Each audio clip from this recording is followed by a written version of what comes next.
La chronique bourse, la quotidienne Zone Bourse, Anthony Bondin. Bonjour tout le monde, bienvenue dans ce point de marché Zone Bourse du vendredi 10 janvier 2025. Son titre ce matin, le dollar, notre monnaie, votre problème. Wall Street a beau avoir fait relâche hier, les États-Unis ont hanté le reste du monde financier via les outrances de Donald Trump évidemment, mais aussi via le dollar qui donne des maux de tête à tout le monde. La dernière grosse échéance de la semaine est d'ailleurs prévue outre-Atlantique aujourd'hui, où les chiffres de l'emploi de décembre sont attendus dans l'après-midi. Ils donneront de nouvelles indications sur la politique de taux de la Fed. Comme la bourse américaine était fermée hier pour les funérailles de l'ancien président des États-Unis Jimmy Carter, eh bien l'actualité est plus clairsemée que d'habitude à Potron-Minet. Mais rassurez-vous, il se passe quand même des choses, et en particulier dans la tectonique des marchés obligataires qui continuent à s'ajuster en anticipation de la nouvelle donne politique à venir aux États-Unis. La perspective de taux directeur US plus élevé plus longtemps renforce le dollar, les barrières douanières à venir renforcent le dollar, les discours impérialistes et un brin mégalo de Trump renforcent le dollar, bref, le dollar s'est renforcé et complexifie les politiques économiques et monétaires du reste de la planète. On en revient donc à la bonne vieille réplique de John Connally, le secrétaire au trésor de Nixon, qui avait expliqué à des représentants européens inquiets de la volatilité du billet vert, le dollar est notre monnaie, mais c'est votre problème.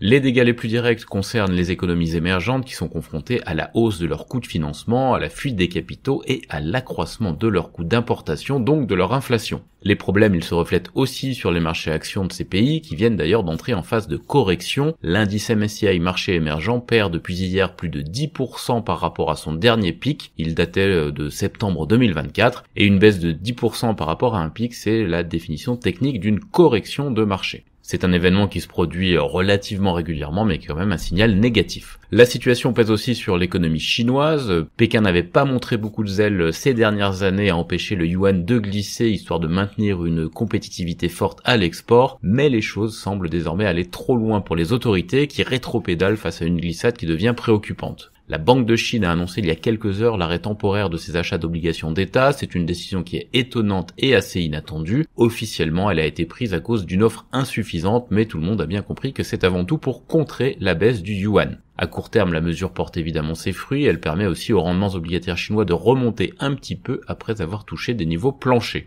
Mais bon, la Chine, toujours confrontée à un horizon économique assez glauque, continue à tenter de colmater les brèches sans parvenir à créer une impulsion de relance. Il faut dire que les États-Unis lui savonnent bien la planche en multipliant les restrictions à l'export. Les États-Unis justement, qui reprennent donc du service aujourd'hui après la journée boursière fériée en hommage à Jimmy Carter. L'attention va se focaliser sur les données sur l'emploi de décembre, elles seront publiées à 14h30. Je rappelle que le marché du travail est, avec l'inflation, le principal déterminant de la politique monétaire américaine. S'il reste vigoureux, comme les économistes l'anticipent, eh bien la Fed n'aura aucune raison de modifier son humeur austère actuelle. En d'autres termes, la pause sur les baisses de taux directeurs serait renforcée, ce qui ne plaît pas beaucoup au marché actions en général. Très concrètement, les économistes misent en moyenne sur la création de 160 000 postes dans l'économie américaine en décembre pour un taux de chômage stable à 4,2%. Les professionnels attendent aussi une croissance des salaires horaires moyens en ralentissement par rapport à novembre, plus 0,3%. Ça correspondrait à 4% de hausse sur un an. Une fois de plus, les déviations dans un sens ou dans l'autre par rapport à ces chiffres alimenteront la machine à spéculer sur l'évolution des taux directeurs, histoire de pimenter un petit peu cette dernière séance de la semaine.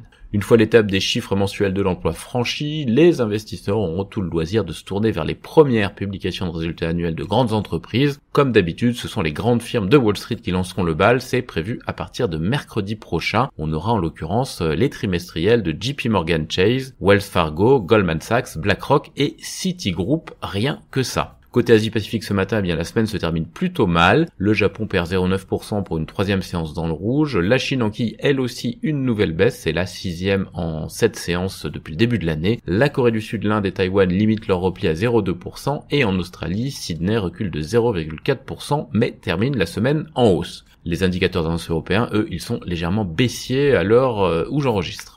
Côté actu des sociétés en France, d'abord Airbus a finalement livré 766 avions en 2024 pour 826 commandes nettes. Ce sont quand même de très bons chiffres pour l'avionneur européen. Saint-Gobain n'a pas de projet de vente de sa branche vert automobile, a assuré hier son PDG. Safran a lancé son programme de rachat d'actions avec une première tranche de 350 millions d'euros sur un total de 5 milliards d'euros prévu d'ici 2028. Total Energy va payer 5 millions de dollars pour régler une affaire de manipulation de cours sur le gaz naturel aux États-Unis, une affaire assez ancienne. Ubisoft Ubisoft annonce songer officiellement à un changement capitalistique en marge de l'annonce d'un nouveau report du prochain opus d'Assassin's Creed. Ipsos a obtenu la note crédit long terme Baa3 chez Moody's et BBB chez Fitch. Ce sont des notes crédit en catégorie d'investissement. Viridien améliore ses performances en 2024 et vise 100 millions de dollars de génération de trésorerie nette cette année. Bilendi a lancé un panel aux États-Unis. Abivax a recruté 1000 patients pour tester son produit contre la rectolite hémorragique. Hydrogen Refueling Solutions installe une station de recharge en Arabie Saoudite. Inat Pharma a présenté sa nouvelle stratégie. Iconisys a remboursé une partie de la dette Cambria par compensation de créances et Opium cherche à boucler un financement alternatif, faute d'avoir des garanties suffisantes pour une augmentation de capital classique.